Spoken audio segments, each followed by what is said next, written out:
And anyway, though, I would go on there anyway because when you're first getting started and you don't have a platform, you have to let people know you exist. And so I used to sit in my office in Syracuse and write these articles that nobody read, and and just kind of get on people's nerves. I've been doing it for a long time. I've been writing articles for, I guess, since I was 25, and you can go way back literally to 1995 and 96 and find stuff. Well, anyway, long story short, I would go on these TV shows, and because I at that time I naively believed that the world wanted to hear the truth. I believed that if I got out here and really explained racism and economic racism and gave solutions to the problem, that people would want to hear those solutions. But I didn't understand the world the way I understand it now.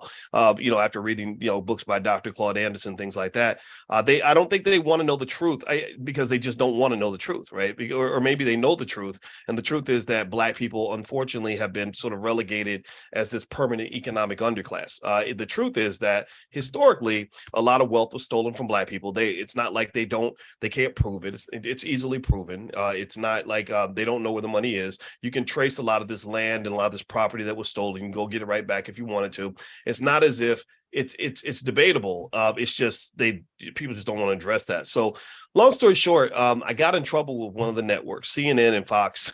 got mad at me because I said something about race, and it had to do with Michelle Obama being attacked by Bill O'Reilly, and that got messy, and so I got blackballed. They just both decided we're not going to have this guy on anymore, because I think that there's a certain tolerance level they have for a person who isn't, say, a rapper or an entertainer or whatever, an athlete. So I had no platform, and that's when I learned back then that I need to have my own platform space in order to really get to the heart of these issues, right? In order to dig into these things.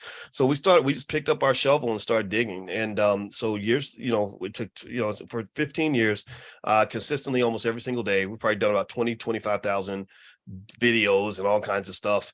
And I enjoy it. It's a lot of fun because I love teaching the world. It's much more fun than, teaching a class of 30 or 40 people at Syracuse, which is what I was doing at the time. And over time, the videos have gotten almost 1 billion views now, so we're super proud of that. We've been able to create platforms and support a lot of people. We built dozens of Black-owned businesses, help people get started for the first time. We've taught probably about 10 million people how to buy their first share of stock. So because the goal is to really battle systematic racism. My goal was to build a system. My goal is not to build some sort of famous individual. We have enough fame. We have a lot of fame in the Black community. Fame doesn't really solve the problem. It's systems. You have to have systems and structure. So my goal was to say, okay, how do I take what I know and just multiply it? Like, how do I spread it as far and wide as I can on a consistent basis, and also ultimately engage in the difficult challenge of reshaping culture? And that was the challenge. In fact, that's in my book, The 10 Commandments of Black Economic Power. The book is all about economic culture and what that looks like. And it actually worked. It's actually worked, because in the beginning, in 06, 07, 08, when I was doing this, there were very few people that were doing any of this, and then years went by, and then I started noticing things changing. I noticed the rappers started rapping about wealth. You started seeing other platforms pop up, the Earn Your Leisures and stuff like that started coming up. And I said, okay, progress is being made, and we're actually shifting culture. And the best part about it, the thing that excites me the most about it, is that this is just the beginning.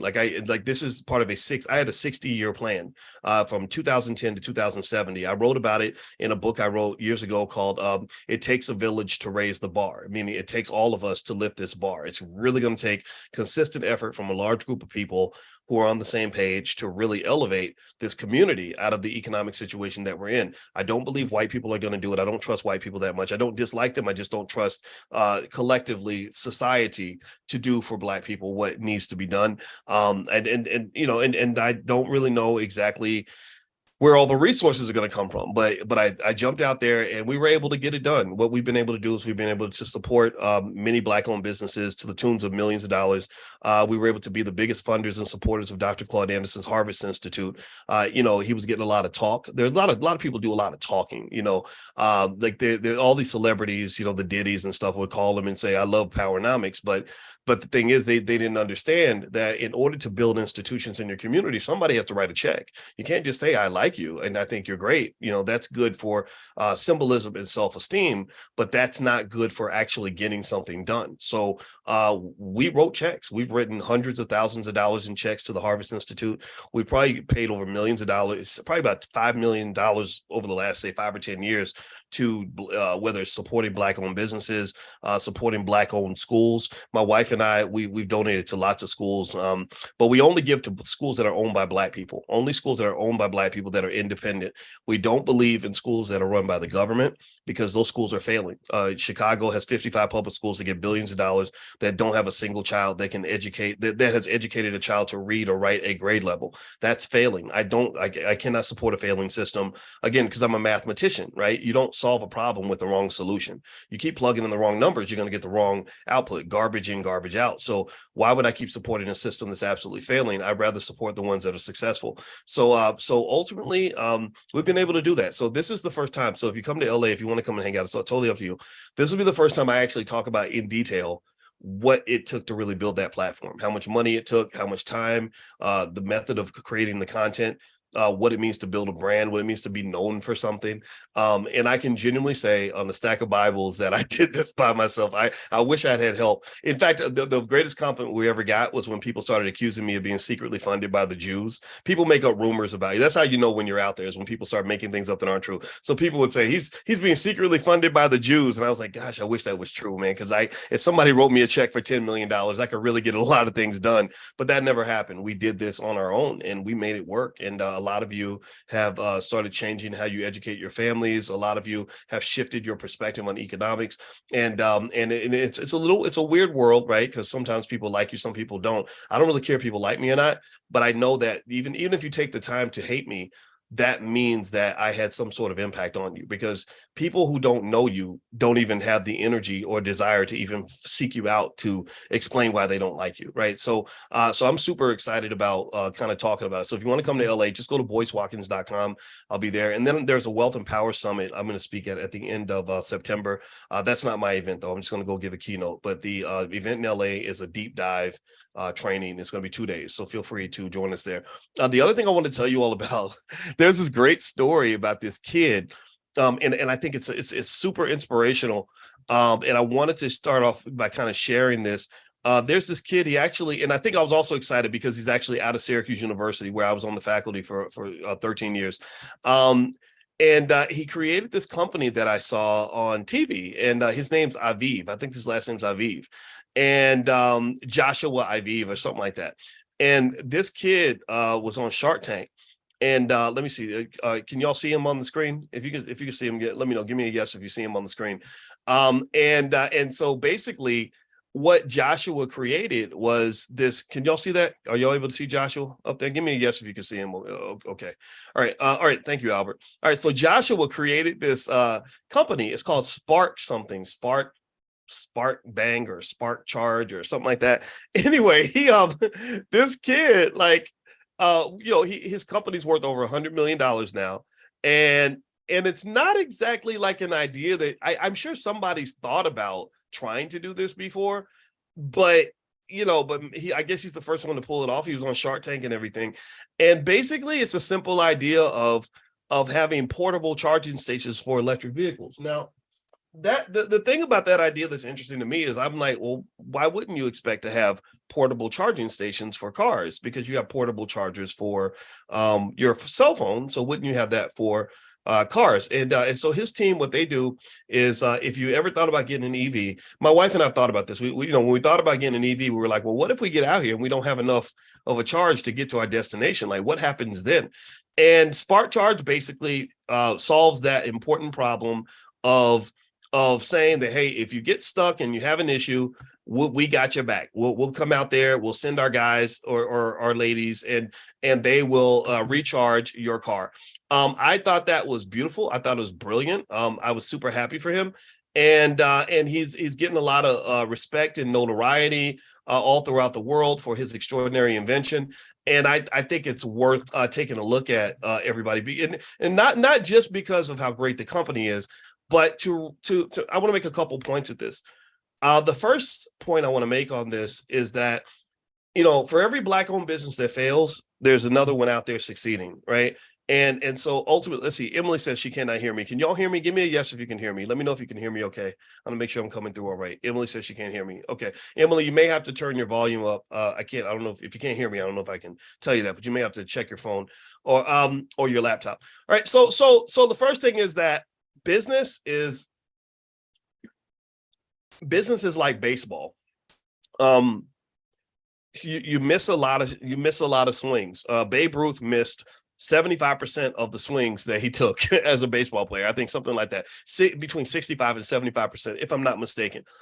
But he's still Babe Ruth, right? Because he was taking swings and he was missing a lot of swings, but people remember the times you hit the ball, not the times you missed. And in the Black community, one of the things about business and investing is that there's always risk. Things can go up, things can go down, things can go well, things can go wrong.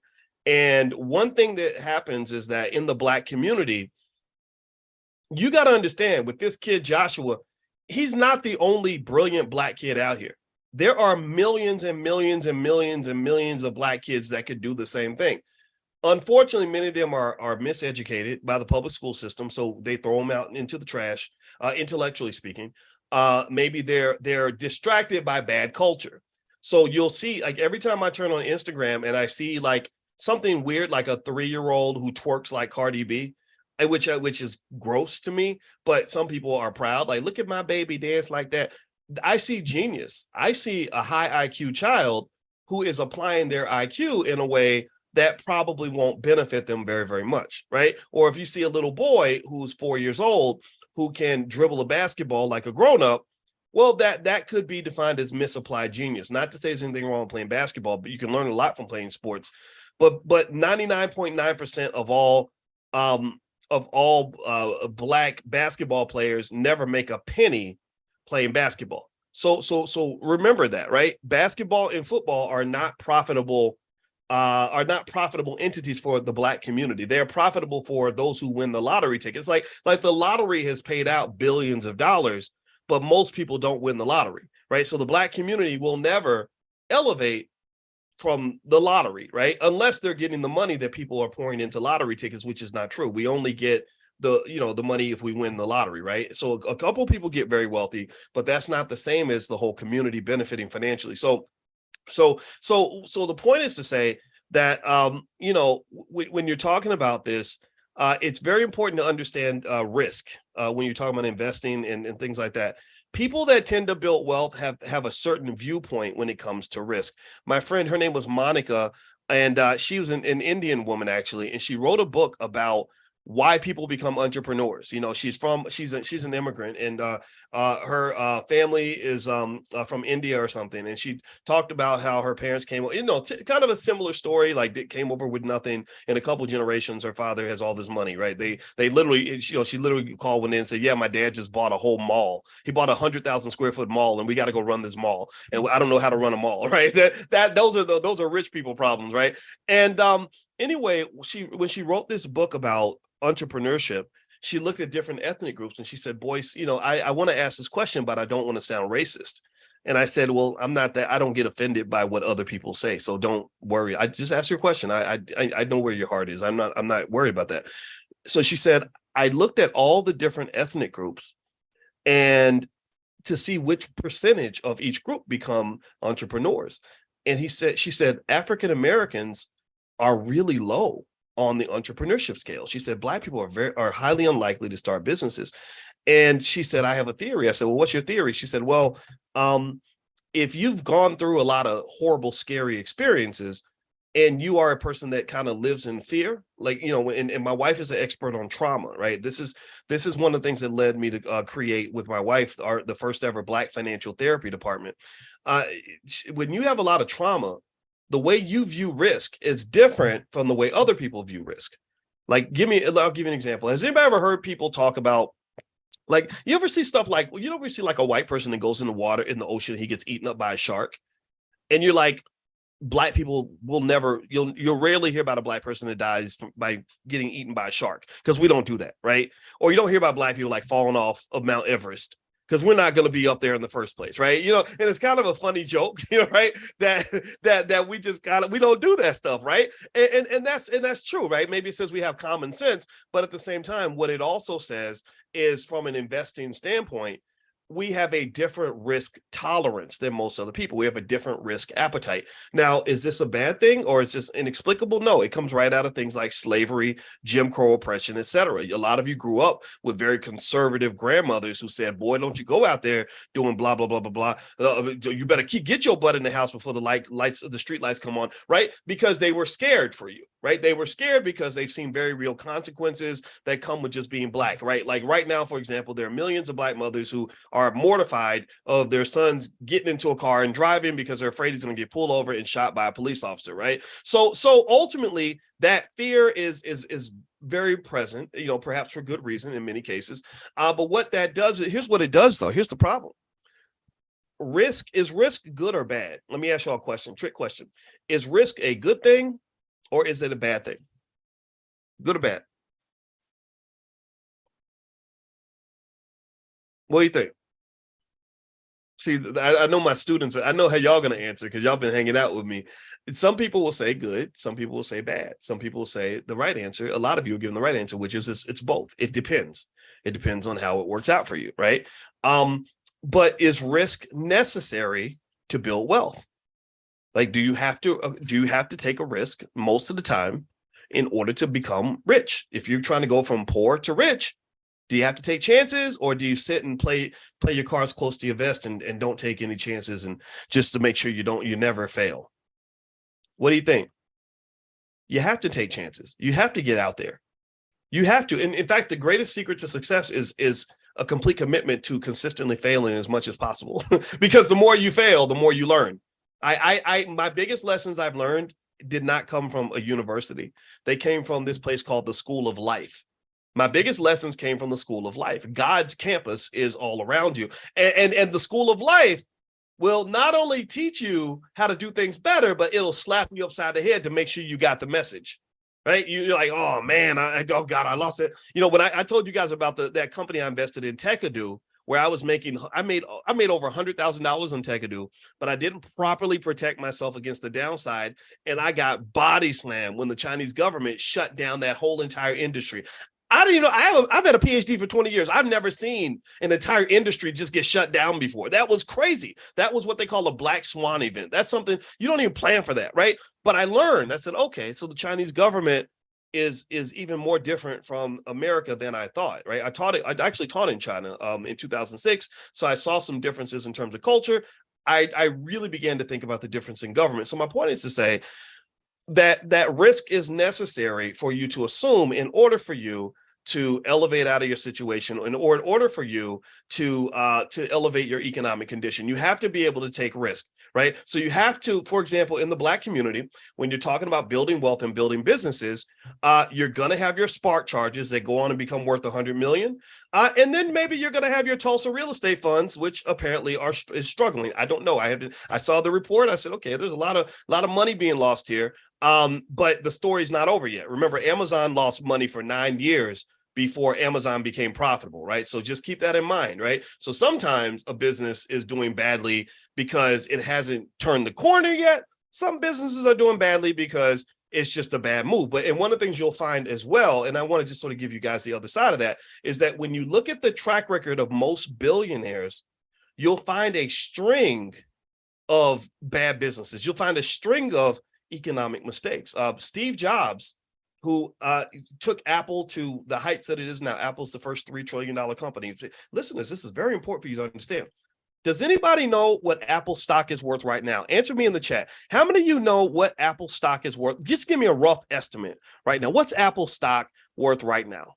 Can anybody guess? Answer in the chat. Everybody take a guess. I'm going to Google it right now because I don't know what the price is today. Apple stock is $182.96. Okay, you got that number in your head? $182.96. Now, and this is because of not just the fact that they're a great company, but because Steve Jobs, the extraordinary visionary that he was, did all these amazing things, came with these great products that led to Apple becoming just this phenomenal once in a generation type of iconic organization. Like they have a higher net worth than a lot of countries do, right? So God bless Apple for that. All right. Well, what do you think that the stock price of Apple was in the late 90s? What do y'all think? What do you think? What do you think you could have bought Apple stock for? It's $182.94. If you went back to say 1999, I'm putting it on the chart. So I'm already giving you the answer here. What do you think you could have bought Apple stock for in 1999? Can anybody see that on the chart? Look at see that number? June 11th, 1999, Apple stock was trading for 41 cents. 41 cents. And it was a big company back then. A lot of people knew Apple. I knew about Apple in the 80s because they were making all the iMacs and stuff. Anybody remember back in the day when you go to school and they had the little Mac computers and all that? Look at that, 41 cents. And this company wasn't just trading at a low stock price, but they were on the verge of bankruptcy. There were people saying, this is a horrible company. You should be out of business. Shut your doors. You're absolute garbage. Right? But Steve Jobs, and as well as other people around him, it wasn't just him, they committed to their vision. They kept chugging along.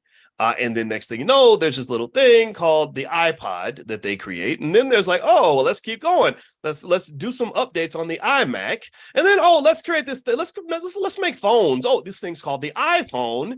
And you see what happened here, right? You look at this stock price, and it's been a big party ever since. The last 20 years for Apple has been just a big economic party. The company's now worth approximately $2.86 trillion. They were worth $3 trillion. I guess they dropped a little bit because the stock price has dipped some.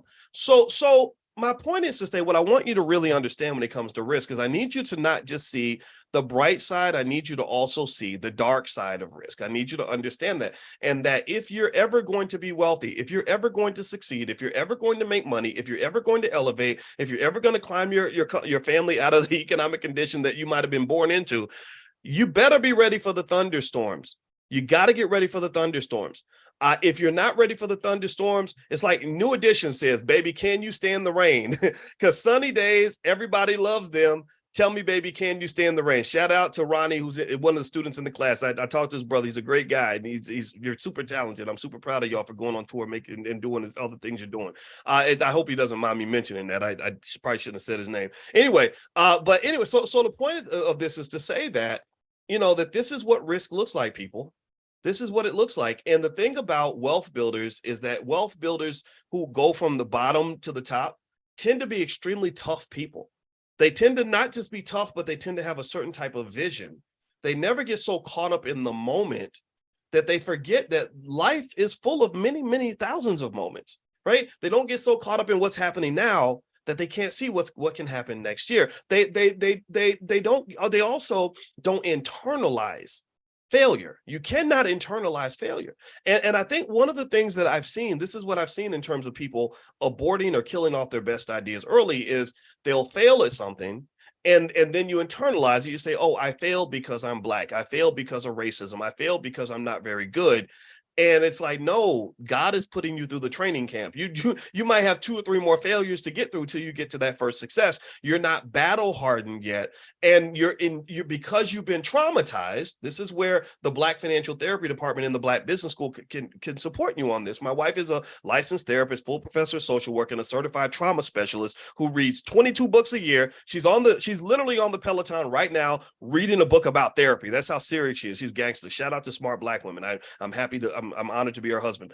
So the point of the matter is to say that when you've gone through trauma, and I encourage you, if you want to get your mind right and understand where you are from a therapy standpoint, go take this test. It's free. It's online. It's called the ACEs test. It stands for Adverse Childhood Experiences. And at the ACEs test, Adverse Childhood Experiences, ACES, it'll tell you where you are on the trauma scale. So you'll learn how to endure risk and confront failure without it crushing you and making you think that you need to pack your bags and go home. Because I'm gonna tell you, the only thing worse than being a traumatized person is when you're surrounded by other traumatized people who are consistently re-traumatizing you, right? So you're like, I'm gonna start a business. What? Why would you do that? They hiring at the post office. Don't you want to go work at the post? Why? That's stupid. What you know about business? You ain't got no money. You ain't gonna make it. You can't succeed. Right? Just all this stuff that's like already piling on to the doubt that you already have. And then here's the thing too. Then you're going into it with all the wrong energy. You're in a situation where like I can't fail because if I fail, then everybody is going to say I told you so, right? Because it's easy to sit on the sideline and criticize what somebody's doing. It's very hard to actually do it yourself, right? So most of your critics are people that haven't done anything because again, they're doing what? They're playing it safe. They're playing their cards close to their vest. They're not taking chances because they don't want to fail, right? So then you're going in thinking that you have to succeed and that if you don't succeed, then that's going to prove everybody correct. And that is simply not true. That is not true. Most really successful people, they fail all the time. I fail constantly. I failed thousands of times in my life. I mean, Lord, I wish if I made a list of all the times I failed and all the mistakes I've made, I'd be talking to y'all all day long. Right. But I became known and successful and got my doctorate and did all the things that I did because I just kind of kept going. Right. So this makes investing deeper than just, knowing the X's and O's or knowing which stock to buy or knowing how to manage a portfolio. No, it's so deep that I really want to take it to the level of literal self-love. Because if you want to know how if I've ever had situations where I was heavily criticized, if you want to know how I kept going, because it's been going on since 1995. When I used to write articles at University of Kentucky, I used to get death threats and all kinds of stuff. The thing that kept me going was I learned how to love myself, because I learned that self-love, love from the three places I know I'm gonna get love from consistently is from myself, from God, and from my mama. And even my wife, I love my wife, but if I went out and cheated on my wife or beat her up or something, she wouldn't love me no more either, right? She might love me from a distance, but I know she loves me as much as a wife is supposed to love a husband. But the point of the matter is to say that when you have that basis of self-love, and also the capacity to forgive yourself for mistakes, you have to give yourself grace. Right. And accept this. I talked to my daughter about this yesterday. I don't want to tell you how to raise your kids, but I encourage you to have those conversations with your kids. We were talking about that. She was talking about her outfits and which outfit to wear. And she's like, I don't want to wear the same pair of pants twice because people are going to talk about me, this, that, and the other, blah, blah, blah. And I explained to her, I said, look, ain't nobody out here perfect. I said, anybody who criticizes you, I said, no, let them worry about themselves, because you'll never be criticized by a perfect person. You will never be criticized by a person who is uncriticizable. So instead of focusing on you and what's wrong with you and what you're doing imperfectly, put it on them. Like, well, okay, you don't like my outfit. Well, what about yours? Or maybe you don't say anything, right? Yeah, like whatever, however you want to handle it. But what I was talking to her about is I said the biggest mistake I made when I was your age, and I hope y'all can forgive me for going into this because I think this is all related to investing. The biggest mistake I made when I was her age is that I did not love myself. I was 13, and maybe it's because my father didn't raise me. I was raised by a stepfather, but I love the man, but he was learning how to be a dad. My parents were super young. I mean, I literally remember when my parents were almost teenagers. Like, I remember my parents being like 21 years old. That's how young they were. So my father was learning, right? He didn't spend a lot of time with me. A lot of my self-confidence developed from me getting to a certain point where I got tired of not having confidence. And I started reading books about what self-confidence is and meditating on it and thinking about what it really means. So the downside was that it was really hard to develop.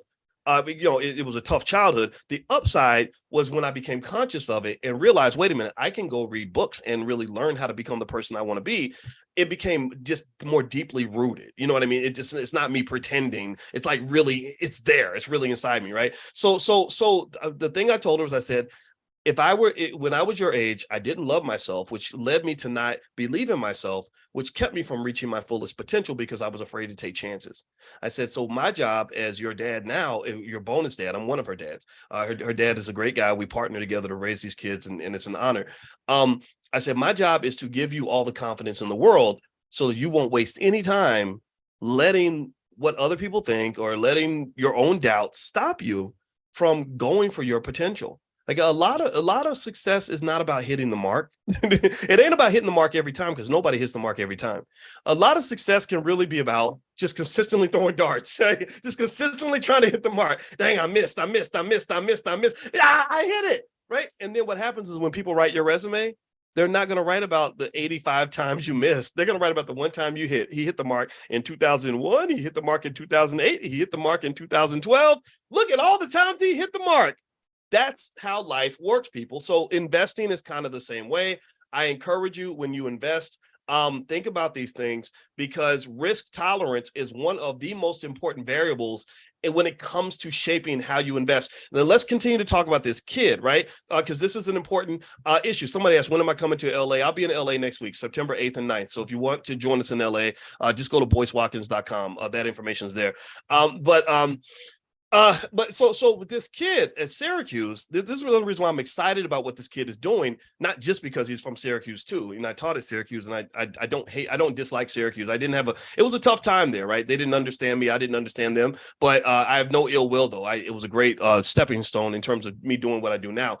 But anyway, with this kid who started this Spark Charge company, Joshua Aviv, what I really thought about with him is, I thought about it like this. I said, okay, we should really celebrate this black man, right? We really have to do that, right? If he's doing good things and he's a good person, let's honor that. Let's really talk about him as much as we would talk about him if he was 6'8", 240 pounds and could dunk a basketball, right? I think that's important. But here's where I want us to take the next step, and this is what's important in terms of us really leveraging events like this and individuals and instances like this. I want you to get past the symbolism of one person's success and start really thinking about, what does it mean to systematize that? Because remember, we talk every week. You guys know on Wednesday nights we do Powernomics training for free in the Black Business School. So you're welcome to join us. Just go to boycewatkins.com. All that information is on my website. And one of the things that we talk extensively about within the context of wealth is systematic racism, right? And because I'm not a black man I'm not a finance professor who happens to be black. I'm a black man who happens to be a finance professor. So everything I see when it comes to economics comes through the lens of race, not because I dislike white people, but because solving the black wealth problem is literally the one problem I want to focus on until the day I die.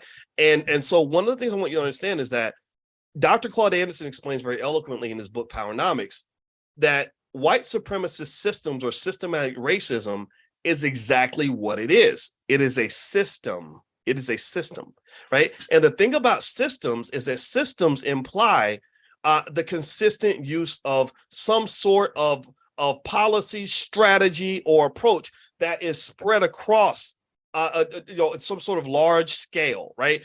A lot of people doing the same thing in the same way over a long period of time, or something being mass produced. Like, so for example, Ford Motor Company has a system that produces all their cars. They don't do individual vehicles. They don't make the bulk of their money by making custom cars. They're not going to make one special supercar and then sell that car for $10 million and make their money. They're going to make, an F-150 and make like 10 million of them and sell them all for X amount of dollars. And next thing you know, they're making billions in revenue. It's a system. Even in sports, football is not built on having one guy who plays every position. Football teams are built on systems, right? So racism in America, economic racism, which is the most devastating form of racism that exists in this country, is systematic. Right? It goes back. There's laws and codes and things they put in place to systematically ensure that wealth was extracted from the black community, that black people sort of kept at a certain level, all this other stuff, right? So what you have to understand is that if you really want to confront systematic racism or systematic economic discrimination or whatever the case may be, you have to build alternative systems. You can only fight a system with a system. You cannot fight a system with symbolism, which is unfortunately, that's what this could be devolved to. It could be symbolic. It could be like, hey, we're excited. We all feel really good spiritually because we saw this guy succeed. And now he's like our new Jesus, economic Jesus. And we're all going to sort of honor and worship him, as opposed to thinking on a systematic basis. And so what does systematic thinking look like compared to symbolic thinking or individual thinking? Well, it means this. So, for example, historically in the black community, you've typically had like one or two leaders that are individuals that get held up, and everyone looks up to that person, and then they come along and say, okay, if we kill that guy right there, we can destroy the whole movement, right? We killed Malcolm, we killed Martin, then we put drugs and crack in the black community and violence and everything else. Then the whole community is going to fall apart. Then we get the rappers to rap about it systematically, right? Remember, these radio stations, when they bought all the radio stations, they didn't say, let's buy one big radio station and kill the whole black community spirit. They said, let's buy thousands of them through Clear Channel. And what we're going to do is we're going to consistently broadcast music that's going to get your black boys addicted to drugs and sent to prison or killing each other at an early age, right? Do you get what I'm saying, right? Systems. Do you follow what I'm saying, right? So effectively, the way you challenge that system is you look at this kid and you say, okay, this kid, what he did was amazing. But he's pretty much just a prototype. He's a prototype, right? So you study the prototype and you say, okay, what was different about how this kid was raised that made him do something that's so extraordinarily unique right now, right? That's so different from what everybody else did. He didn't grow up saying, I want to be a football player, a basketball player per se. Maybe he did. He's kind of big, but eventually he pivoted to the point where he's not just an engineer, but he's also an entrepreneur that's doing all these amazing things. His company's worth $100 million, right? Well, here's the thing. I think at that point, once you study the prototype, then what you have to do is on a systematic level, you find some way as a community to mass produce young men like him. You mass produce. That's how wars are won. That's how economic wars are won. That's how other forms of war are won. The United States won World War II, not because they had the best weapons. They won World War II because they could just produce more than everybody else. They had factories that systematically mass produced guns and bullets and ships and planes. So even if our planes weren't as good as the German planes, the Germans, they could make as many as we made. So we won because we just overwhelmed them because we have better systems than the Germans. They have better engineering. We have better engineering systems or manufacturing systems to some extent, right? It's debatable, but you get the point, right? So I would say to you that in this situation, the reason that, for example, the reason you have millions of black boys that all want to be football players is because there are football systems all throughout this country that systematically introduced black boys to sports at an early age. The reason that you have millions of black boys that want to be rappers is because there are systems like Clear Channel that own thousands of radio stations that constantly market hip hop lifestyle to your kids. Well, I think that with this kid, we have to systematically mass produce millions of kids that understand this sort of model of success, right? Because the biggest things that I'm seeing here with this kid is not just that he's good with science and stuff like that, but also that he took his skill and decided to actually start a business instead of doing what millions of other black kids do on a systematic level, which is to get trained for a really good job. There are millions and millions of families in our community that we know where if that same kid was raised in those families, there would be people around him that wouldn't be saying, hey, you know what? You can go take a chance and you can make an investment and form $100 million company. They wouldn't say that. They would say, oh, go get that degree and you'll get you a good job. You can go work at Google. You can get you a good job at Apple, right? So instead of being worth, 50 million, 80 million or whatever he's worth now, he's going to be worth hundreds of millions of dollars eventually. Instead, he'd be some guy making maybe $250,000 a year. And we would think that that's like the most amazing thing in the world, right? It's the systematic thinking that actually leads to high levels of success. So, for example, the reason that I broadcast my brain as much as possible all throughout the world on any platform I can get onto is because I said, Boyce's success is nice. Like me being successful is cool, but it doesn't mean nearly as much as it would mean if I could systematically mass produce millions of people who can at least embrace or utilize some percentage of the ideas that I might share with you in this space. Do you follow what I'm saying? Right? So my greatest contribution is not, what I did in the classroom. My greatest contribution is not what I did by earning the doctorate. The greatest contribution that I tried to make was just talking to you every single day so we can literally get in the act of mass producing things, right? We need systems in our community. Systems build institutions. And also the other thing about systems is really important. Last piece here is if I were to talk to this young guy who's doing these great things at Syracuse, is I would also help him understand that individual success just doesn't mean a whole lot unless there's something that translates not just into a system that builds an institution, but also a system that can employ and give opportunities to thousands of other people, thousands of other Black people. So if you want to know, for example, when I was on the phone all those hours with Kanye West, I was trying to convince him that with a few $1 million investment, we can systematically build schools or Powernomics training centers, for example. I said, look, we'll name it after your mother. You can get all the credit. I don't want a nickel of your money. It's fully transparent. Just with the amount of money that you might spend on your daughter's birthday party, we can develop institutions and systems all throughout this country that will educate Black people for the next 100 years. Or when Dr. Dre gave $100 million or whatever he gave to USC, there were people who pushed back and said, if you took that money and you institutionalized it in an appropriate way, you could literally educate, 50, 100,000 Black kids over the next 100 years. But instead, we're doing something different, right? Because we don't understand the impact of systems. We've been introduced a little bit too much to system or to individual success, or what they call idiosyncratic success. Idiosyncratic is kind of like individualistic, right? We see one person do something, we think that's great.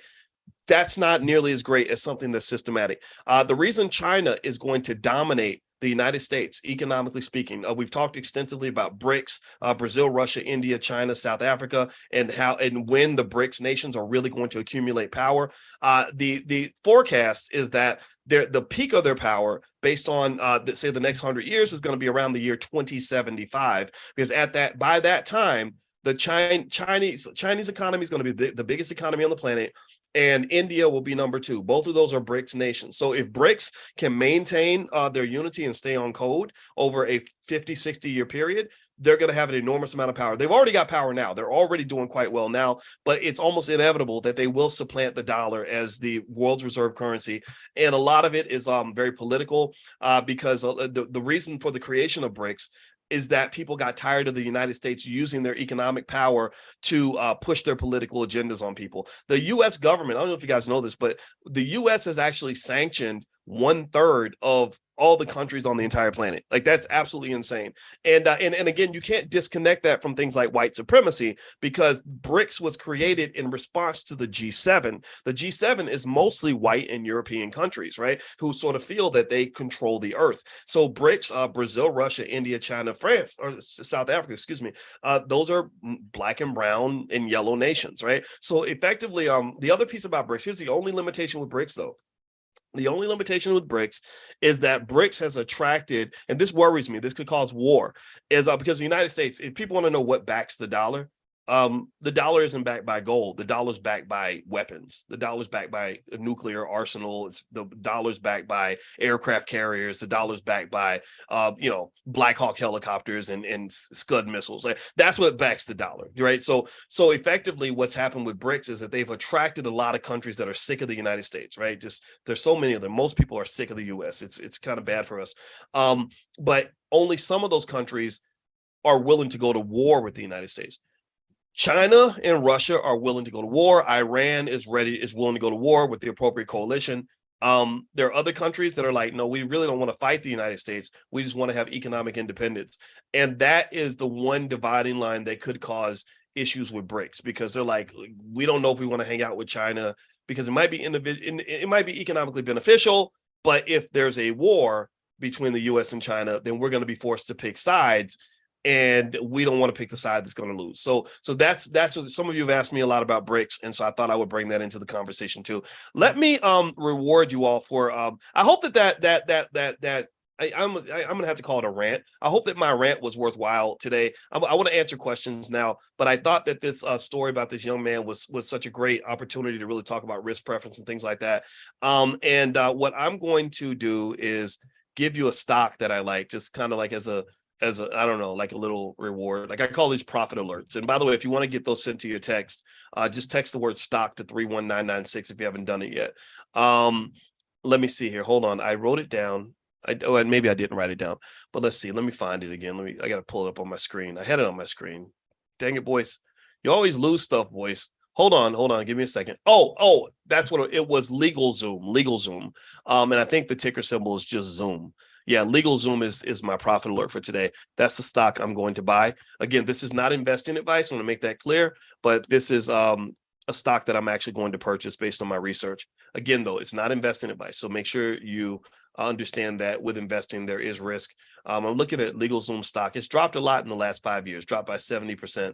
But I think analysts feel that it's due for a turnaround. It may not go back to its previous level. And that's one thing you should understand about stocks, is that sometimes a good company can be a bad investment, and sometimes a bad company can be your best investment, right? So if you buy, some stock that's $3 because the price dropped by 90%, Well, if that stock doubles or something, then it could be the best investment in your portfolio. So never think that a good company is a good investment or a bad company is a bad investment. It really depends on the price of the asset relative to what the fundamental value is. And the hard part about that equation is that nobody really knows what the fundamental value of a stock is. Like, we have equations and mathematics that seem to tell us what it is, but all those equations utilize variables that are not completely certain, right? And this is why it's very, very difficult. I know that there are people that love to run around and say they can predict what a stock is going to do. That's just proven through tons and tons of research to not be the case. It's very difficult to predict the movement of an individual stock. They call that the random walk hypothesis. It's almost impossible to do that. All right. So let's see. What was the black school that you mentioned where everyone was Muslim? I want to send my future kids there. Yeah, that's the Muhammad University of Islam. Chance the Muhammad University of Islam. Let me just tell you all this. The Muhammad University of Islam is the best. It's the best school I've ever spoken at. It's right in Chicago. And I spoke to 12-year-olds, and they were asking me questions that would typically be asked by graduate students. And the thing is that this school, along with Freedom Home Academy International, me and my wife wrote a check to that school because we loved it so much. And my cousin was so impressed when he went to visit with me that he wrote a check too. The Freedom Home Academy International, run by Marcus Small, is also one of the best schools I've ever seen. And these schools are located right across the street from schools that get 100 times more funding to miseducate kids. And the schools are being run by people who are not Black. And so unfortunately, the reason that I think you should get your kids out of these schools if you can, or at least supplement their education as much as you can, is because the education of children in America is kind of a money grab. It's something where the politicians, I think, are more committed to the teachers' unions and things like that than they are to actually educating the kids. Maybe I'm radical for saying this, but I think that when you have, as in Chicago, 55 public schools that haven't educated a single child to be able to read or do math at grade level, I think that's a state of emergency. I think that a school like that should not get any funding ever again. And you should find those schools, find those prototypes, and systematize those prototypes. So if someone's ever crazy enough to invite me on a panel to discuss what to do with reparations, one thing I will talk about is the funding of schools that are for Black children that are run by Black people, because I have no trouble finding, when we created these financial workbooks for kids, right? And we worked with Black educators to put these workbooks together. We have for every single grade, and they're at financialworkbooks.com if you want to take a look. And I had no shortage. It literally, I sent out an email and said, we're looking for Black educators that can help us create something for Black children. I probably had 200 emails in a few hours, literally. Every time we reach out to the community to look for experts in certain areas, we get so many messages that the people on my team, their inboxes get flooded. And so we've got a ton of educators that are ready to educate our kids at a high level with love. The problem is that they can't get the money, they can't get the funding. So this is a very subtle kind of racism that people don't talk about, but this is what I call racial paternalism. This is where someone says, hey, I love you, but I don't believe that you are smart enough to manage your own resources. And also, I'm a little too selfish to give you all that power and all that money. So what we'll do for you is we won't actually fund your schools that you want to run. What we'll do is we'll pay ourselves money to create a school that you can send your kids to, and then we'll collect the money. We're going to be the ones who get all the contracts to make the textbooks and deliver the lunches and everything involved with that school. That becomes a massive multi-billion-dollar business. All that money is going to come to us, but you can send your kids, right? And I really want you to kind of think about that a little bit in terms of just what it looks like if we actually have the money and we're actually running the school. I know for a fact we would do it better. I know schools that don't have hardly any money that educate Black kids 10 times better than the public schools. Just little things like even having Black men in the classrooms does wonders for Black boys. White females can't educate Black boys properly on average. White females, I spoke at a school in Syracuse years ago when I was on the faculty there. And it was a school that was scary. It was kind of in the hood. They had mostly Black kids and Hispanic kids. And I went to a classroom full It was the kids that were supposedly learning disabled, and of course it was full of black boys. They put all the black boys in the what they call the LD classes back when I was growing up, but they call it something else now, right? But they were supposedly learning disabled, but these are arbitrary disabilities, not things clear like blindness or I don't know, like clear retardation. No, it was like, okay, we think he has ADHD and he's on medication, blah blah. Y'all know what I'm talking about. And I talked to these kids, and they were eating out of my hand. They were running up to me, wanting to talk to me, asking me questions, asking me about my books, getting copies of my books. And the white teachers were stunned. They were like, "How did you do that? That's amazing. We can't do that." And I said, "Well, because you're white. I'm black, and you're a woman. I'm a man." And these boys, they probably, some of them just kind of enjoy the idea of dealing with another man instead of a white female who does not understand them. And I said, I understand this very well, because that was me. I was the kid who was always in detention. I was a kid that they said, they told my mother you should be on medication and all this other stuff. And so what happens is that that so many of your greatest, most intelligent, most capable children are just being destroyed at a really early age. And they almost got me. The only thing that saved me was when I was 5. There was a really nice lady, and again, this is why I never want anybody to think that I don't like white people just because I have no problem talking about the bad things they've done. I don't dislike white people. I don't have time for hating anybody. But there was a nice lady. She happened to be white, who talked to my mother, and she said, and when I was 5, she said, "Your son, he's disruptive and he gets up and he has a lot of energy, but he's smart." She said, "Your son is picking up information. He can understand things and whatever. Even when he looks like he's not paying attention, he's taking it all in." She said, "When your son goes to public school, they're gonna identify him in a certain way. They're gonna try to put him on medication." She said, "Do not let them put your child on medication." And my mother never did. And maybe that was the wrong thing. Maybe I needed medication. Sometimes I wonder if I have ADHD. I probably do, but I look at it as my superpower. I just learned how to manage it, right? It's not like I can't concentrate. And sometimes y'all see it, right? When I'm talking and going in different directions and different trajectories, I'm like, "Oh yeah, one more thing.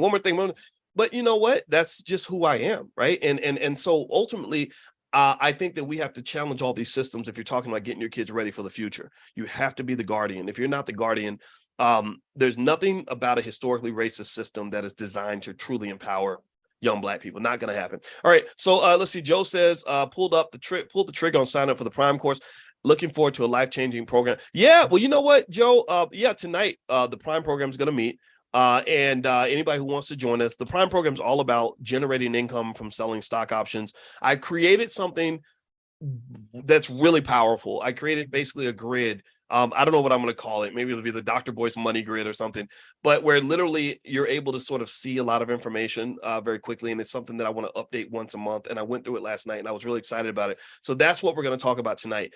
And also, of course, everything that we've ever done, all the trainings are already recorded, everything else. So if anybody wants to just see what we do, you can go to boycewatkins.com. There's a training called How to Make Money Without Working. And so feel free to go take a look at that. And also, just as a general rule, everything in the Black Business School has a 30-day, 100% money back guarantee. We do not want anybody to be unhappy for any reason. So if you get in there and it's not for you, or something doesn't fit your learning style or something like that, just let us know and our team will give you a full refund within 30 days.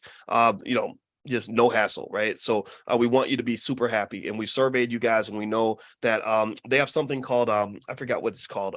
It's some score, ACE score or something like that. It's not called ACE, it's called something else. But anyway, my brother introduced me to it, and so what we did was we gave that survey to the students, and just to give you net promoter score. Thank you, Chanel. See, Chanel's in there. What do we do without Black women that set us, that keep us straight? All right, so thank you, Chanel. Net promoter score. That's it. Yeah, look it up. The net promoter score basically says how many raging fans do you have? How many people really love your product, love your brand, things like that. So to give you some context, Harvard University's net promoter score is I think like 56 or something like that.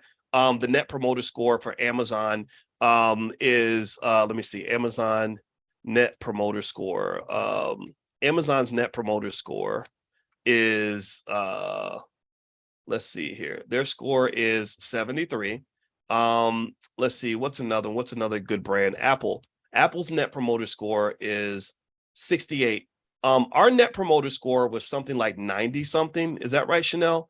It was really high, right? Wasn't it like over 90, like 90? Yeah. So we were really happy about that. And just to give you just a little tip as you build business, one of the things that we did when we started Boyce Watkins Enterprises, where we don't just run the Black Business School, but we also make movies and do all kinds of stuff. 93. Thank you, Chanel. It's we started off committing ourselves to being customer obsessed. Like that was the number one benchmark for us. That was the first place we invested our money. As we said, we want to really make sure, especially in a community where the trust isn't that high and people are worried, like, okay, are you going to hurt us and take our money? So like that we said, okay, let's be obsessed with the customer. Let's figure out what people need. Let's give it to them. And then let's really, really make sure that we let them know that we're there for them, because we really want to replace your university. We're building out to the point where we want you to be able to, when your child turns 18, just send your child to the Black Business School and know that they're going to get a better education than they would at some university is going to charge them $100,000 and then have them stuck in debt for the rest of their life.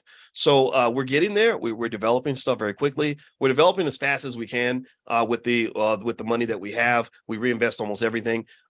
If we had more money, we could grow faster, but you work within the resources that you have, and that's what we're doing. That's what we're doing in the Black Business School. And so the All Black National Convention is also sponsored by the Black Business School. So when you come to the convention, that's one of the things that you're helping us to do, is to build an institution that's going to be better than Harvard University. It's just going to take maybe a couple hundred years to get there, but I'm going to leave 75% of my personal wealth to the institution. Like, I'm going to create a board, and all the money will go to the board to make sure that we can continue to build on top of what we started. Because here's the other thing too that's really cool. If you look at a lot of great institutions, like you look at Harvard University, for example, my wife and I went to visit my friend D1. He's a rapper. He's teaching at Harvard, or he's teaching there last year.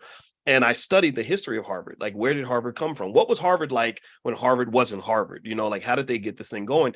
And Harvard was pretty flimsy. I mean, it wasn't much of an institution, and they didn't have any money. And there's a guy named John Harvard, who wasn't the founder of Harvard. He just gave them their first building, right? They didn't have any buildings or something. I think he gave them their first building and a few books. So they were like, okay, well, thank you. We need a building and some books, so we'll name the whole school after you. And that's how Harvard University became Harvard. So Harvard started off very small, and now it's this massive brand, but it took about 400 years to get there.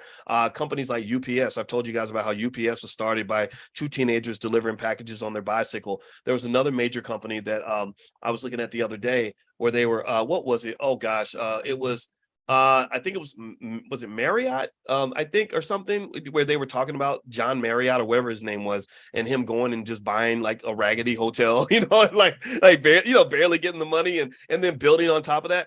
Or maybe it was the Hilton. I can't remember which one, but one of the two. So the point of the other point to pick up from that I want to use to encourage you is, a lot of you have small businesses. A lot of you have businesses that don't seem to be much, but I encourage you to really take pride in that. Learn how to really be a good steward of those resources, even if your resources are not as great as you want them to be, because what you're doing is you're kind of laying the groundwork for the next leg of the relay race, right? Your kids are going to run, you're running the first leg. You're like Christian Coleman in the World Championships. He ran the first leg.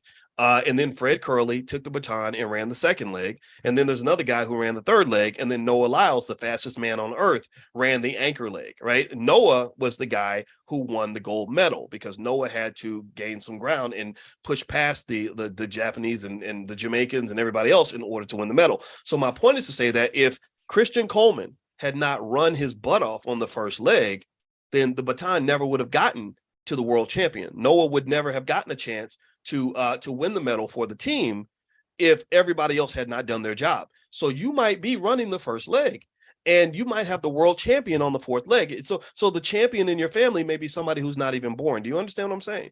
Right? Your Noah Lyles could be somebody that's going to be born in the year 2060. Right. But if you don't run the first leg as fast as you can and keep and don't drop the baton, then he'll never ever get a chance to run across the finish line. Right? Because if Christian Coleman had dropped that stick, or Christian Coleman had decided not to run, then it wouldn't have mattered how fast Noah was, because Noah wouldn't have even been in the race to begin with. So what I'm saying to you, give me a yes if you understand what I'm saying, is that I want you to keep your grandkids in the race. Right? I want you to pass them the baton, even if you're limping across the finish line. I just need you to get the baton to the second leg so you can keep on running, because what you find most of the time in America is that most of that wealth is built across several generations. It's a relay race. Paris Hilton was super wealthy in the year 2006 and 7 and 8 because Granddaddy Hilton back in 1919 was out hustling to go find a way to buy his first hotel, right? The heirs to the Disney fortune are all multi-billionaires, and Disney is a probably $300-400 billion company because 100 years ago, after Walt Disney got fired and they took all of his intellectual property, he told his mother, I think I want to create, I'm not going to give up. I think I want to create this character and it's going to be a mouse. And she said, what are you going to call it? He said, I'm thinking about calling it Mortimer Mouse. She said, no, that's too long. Call him Mickey. Call him Mickey. Well, if you were to look on the internet right now and look up the economic value of the Mickey Mouse brand and how much money has been generated by the Mickey Mouse brand, you're probably looking at a number between, I'm gonna guess, 50 to $100 billion that's been generated just by Mickey Mouse. I didn't talk about Minnie Mouse. I didn't talk about Snow White. I didn't talk about Beauty and the Beast. I didn't talk about the Black Panther. I didn't talk about all these other, I could name, you know what? I kid you not. Think about this. This started because Walt Disney did not give up, right? Let's lay a list of all the brands that Disney owns. And I want you to imagine each of these brands as a multi-billion-dollar entity within itself. Pixar, Pixar Studios, Marvel, and all the Avengers, including the Incredible Hulk, Thor, Iron Man. Like, you can't name all the Marvel Avengers. The Disney Channel, ESPN, let's see, Walt Disney Studios. Let's see here. What was it? Touchstone Pictures. Let me see. Hold on. Let's look at the Disney characters. This is great. I like this. This is something. This is what I'm showing you is economic magic, because I want you to understand this is a butterfly effect. This shows you how little decisions can create a massive outcomes. Again, if Walt Disney, when he was on that train and depressed as hell because he just got fired from his job, like a lot of y'all have gotten fired from your job, if he had just gave up and said, you know what, man, I'm not trying this anymore. I tried this cartoon thing. It didn't work out. I failed. And then let's say all his relatives are like, see, that's why I told you, he's got to go get you a good job. You up here drawing cartoons and stuff looking stupid. You need to go get you that job at the post office. Like, seriously, imagine if he had people around him like that. And he said, yeah, you're right. So I'm gonna sit around. I'm gonna smoke my weed, go to my job every day, and just live a normal life. None of this would exist. So let me keep going down the list. Let's look at the list of Disney characters. Mickey Mouse, Ariel, who is the Little Mermaid. I know she's black, but that's not a black movie. Y'all don't own none of that. They own that. Cinderella, Donald Duck, Captain Hook, Dopey. Let's see, Snow White, Peter Pan. Let's see here, Pocahontas, Goofy. Then you got all the seven dwarfs, the Prince Charming, Anastasia, Minnie Mouse, Tinkerbell. I'm just naming some of the big ones that I'm seeing here. Mulan. They're literally still creating characters, by the way. You can keep going down the list, and of course you can talk about the Black Panther and all that. That's all Disney, right? So I just want you to understand the importance of running the race and passing the baton, and don't worry about what place you're in. Just make sure you don't drop the baton. If you drop the baton, then your kids will never have a chance to even manifest what they can do. And again, just like the World Championship relay team for the US, your fastest sprinter might be on the fourth leg, right? Or if you read books like when I was 19, I read a book called The House of Morgan, and it was about the legacy of JP Morgan Chase, right? It came from a guy named JP Morgan, a real person.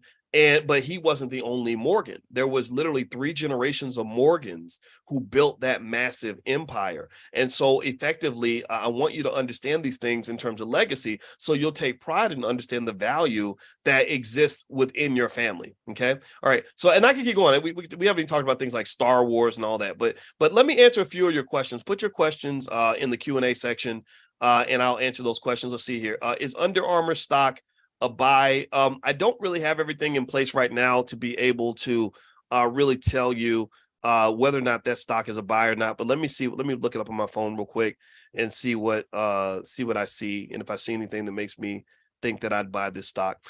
Let's see, Under Armour. Ticker symbols UAA is $7.68. Let's see, the last 5 years, it has not been a good investment. It's dropped by 64%. That means the company has some serious economic problems. I would not buy Under Armour. That's my 2 cents, unless the price just drops substantially and you were convinced that the company won't go bankrupt. The company is making a small profit. They just had a loss, but it's not a big loss. Most of the time, they make a profit. Um, are you buying Ford stock right now? I own Ford stock, Barbara, but I haven't bought any more, but I do own it. Let's see, Dr. Boyce, I'm opening up a trust for my kids to avoid Medicaid conversions now and after my death. I'm not presently ill. I'm healthy. What types of assets can I put in for them? Investment account, house, which other account types? Let's see. If you open up a trust, a trust is an entity. It's kind of like a person. Like literally you can just hand over a lot of your assets. Like I have some assets in our trust, and we have more than one trust, right? And so there's different types of trusts.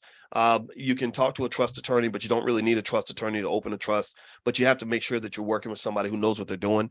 And a trust is great in terms of protecting assets. Once you build wealth, protecting wealth is something that people often forget about. And so I encourage you to look into trust if that's something that you think will benefit you in terms of protecting your wealth. Not investing advice, but this is my 2 cents. Can I make my trust, which type of trust, my beneficiaries, so that when I die, all my retirement accounts and checking accounts go to the kids? Yeah, you can do all these things. So what you can do is, and trusts are really good for tax benefits. And also you just don't want to have a messy death. I just had a relative die, and I don't know what arrangements he had in place, but I know somebody was sending me a link to donate to a GoFundMe. And I admit I was kind of irked by that because I know this man was over 50 and he spent a lot of years spending a lot of money on a lot of stuff. And I don't think a life insurance policy would have cost him that much. But so this is a cultural thing. So you have to be very careful when you talk about the culture that you embrace. Pauline, good morning, Dr. Boyce. Can you tell me about the stock IMBIQ? It was one of the stocks that you have purchased. Okay, IMBIQ. Let me look at it. When I buy stocks, I tend to just accumulate. I own hundreds of companies. I don't even know exactly everything that's in the portfolio. I just know the balance of the portfolio. That's what matters the most. IMBIQ. Okay, this isn't on Robinhood. So, Pauline, I can't really analyze it here. If you log in at the blackstockmarketprogram.com, leave that as one of the questions, and I'll go in. I'll look it up on E-Trade or one of the other platforms, because I'm guessing IMBIQ is not a widely traded stock. But if I did mention it, then that means I had a good reason to like that stock. And again, this is not investing advice. It's me telling you what I'm buying. Edwina, there have been a lot of talk about the survival of the US dollar. What would be considered telltale signs that we need to look out for the USD to begin to decline? And what is a good contingency plan to back yourself up? Okay, I think telltale signs, I would listen to experts, right? So if you start seeing a lot of credible experts, I'm talking about mainstream experts, not extremists who build platforms. There are people that build massive platforms by promoting economic fear. There's so many people that have written so many books telling you that everything's going to collapse and it's all going to fall apart. And then when everything doesn't collapse, they just write another book and say, "Oh, we said it would all collapse in the year 2002, but actually we now know it's going to be 2008. Oh, we said it's going to all collapse by 2008, but now we know it's 2015." And here's the thing, though. Markets crash all the time. I mean, if you talk about 2008, there was a crash in 2008. There was a crash in 2001, 2002. But the recovery always occurs, right? So think of a market crash like the rain. It's if it rains, that doesn't mean it's going to rain forever. It just means that you're going to have a rainy day. In terms of ways to sort of protect against the changes in the dollar, Bitcoin is kind of emerging as a little bit of a hedge against the decline of the dollar. Gold has always been considered to be a hedge. International investments. So if you are concerned about BRICS, well, guess what? There are funds out there that invest in the BRICS countries, right? In fact, the term BRICS came from an investment banker who basically analyzed emerging markets. So the investment banker came with this term BRICS, and they just sort of ran with it. Let's see here. Maurice, how do people invest before investment apps emerged? Well, if you go way back, maybe to the 80s and the early 90s, you literally had to call a stockbroker and talk to the broker, and the broker would invest for you. That was a pretty big industry.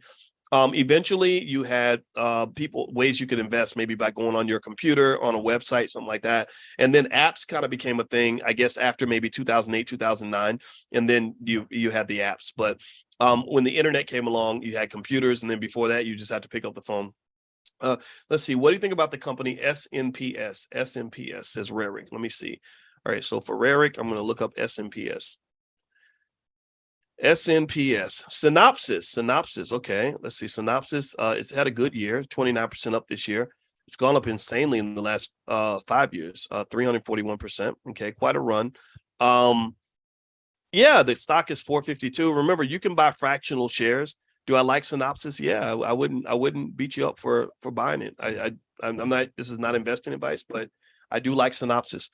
King, when you started teaching stock options in the very beginning, you said that a person would need to buy 100 shares of the stock, but recently you said $200 will be fine. Please explain. Very confused. Well, here's what I mean by that. $200 really will be tough to, and it depends on whether you're on the buy side or the sell side, right? So if you're talking about the buy side, to buy options, you have to buy at least one contract.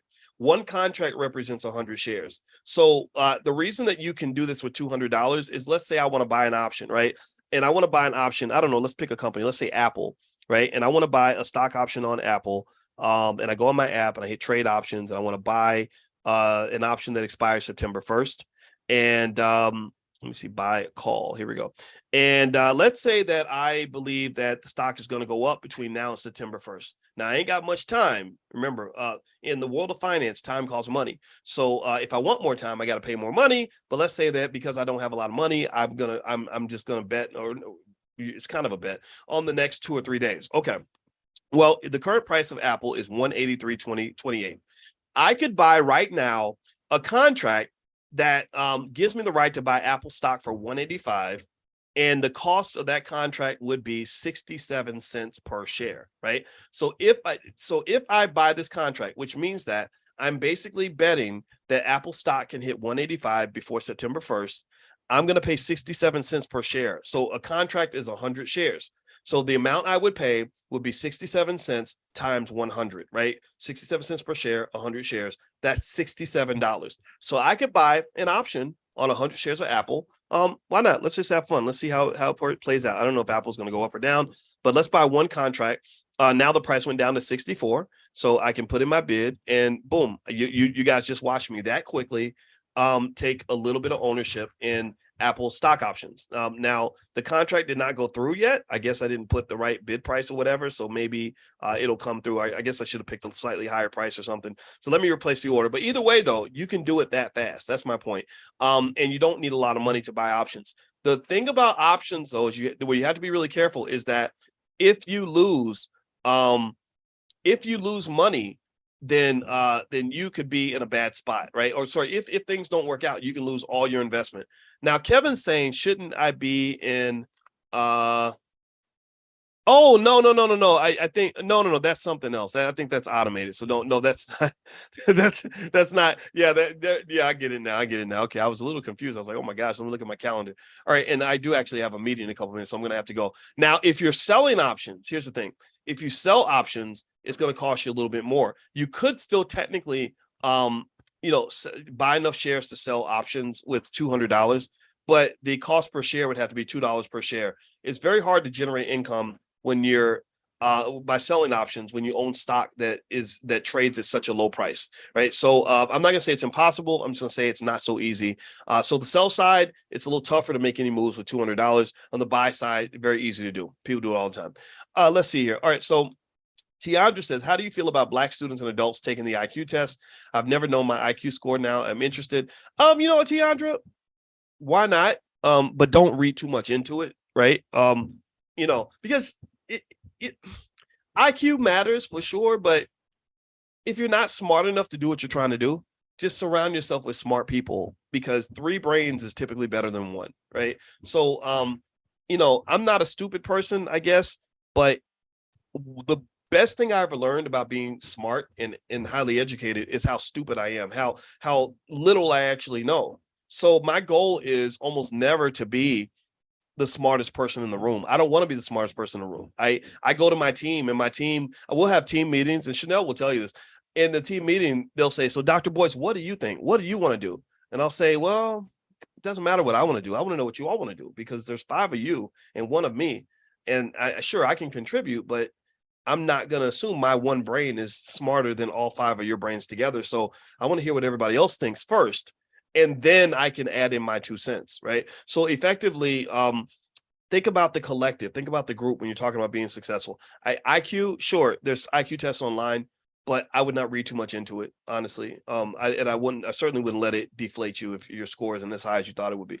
All right, next, let's see. Please specify on your stock alerts how you plan on using the stock. For example, option trading, how long term, etc. Okay, great point. LegalZoom, it's buy and hold. And when I send any profit alerts, I mean, you can get them if you text the word stock to 31996, or you can also go to my Telegram page as well and get them. Go to drboycetelegram.com. That's our Telegram group. Yeah, the stock alerts are not stocks to trade options on.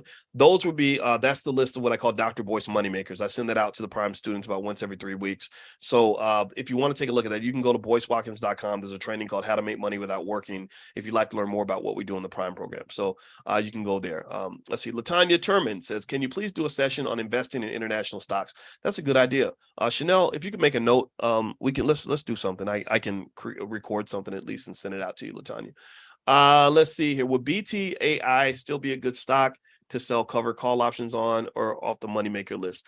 BTAI. Let me look that up. Let me see here.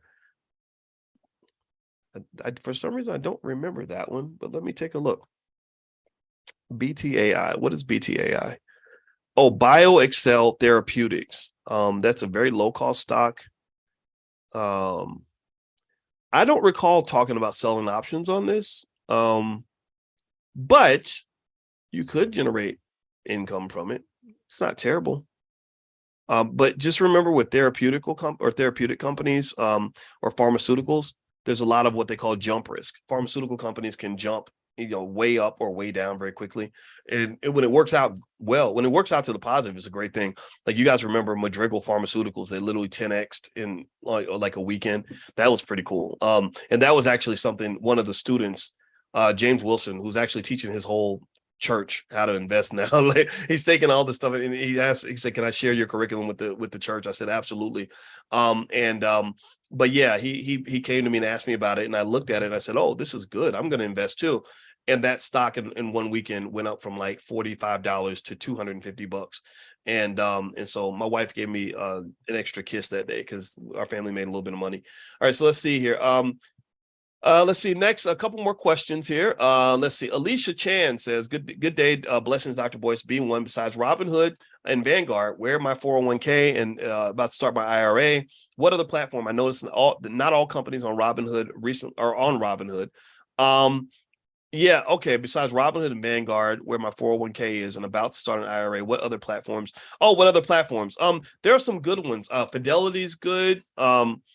I think, things like Charles Schwab, Charles Schwab is a nice company. They've been around for a long time. Even the little apps like Stash and Acorn and Robinhood are not bad. I do believe in putting money in multiple apps. I don't put my money all on one app because if one app goes down, you don't want to lose everything. Let's see here. What do you think about TRCTF? Asked Rarick. I'm going to answer Rarick's question and then one more, and then we're going to head on out for today. What is that? TRCTF. Okay, TRCTF.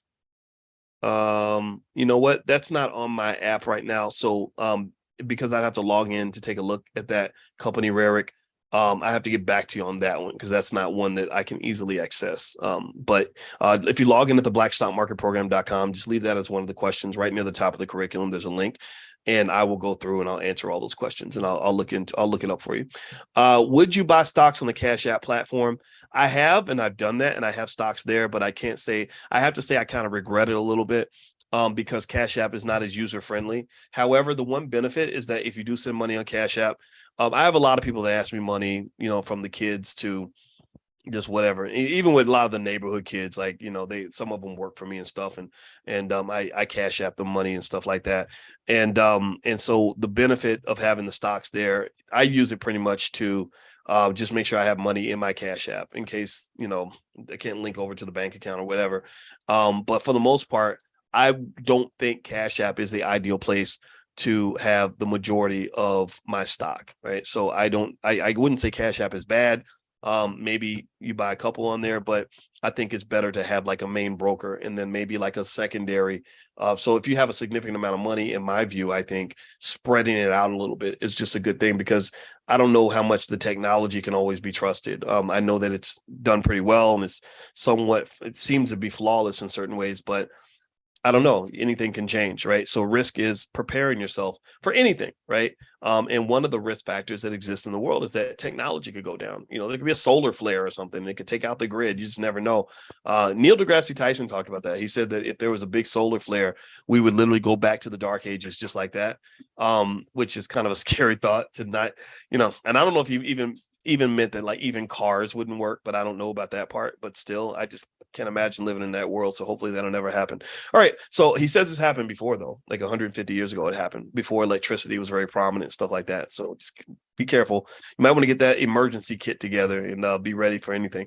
All right. So anyway, so next week I'll be in LA. So if you guys want to join us for the Black Wealth Training Camp in Los Angeles, learn more about it, just go to boycewatkins.com.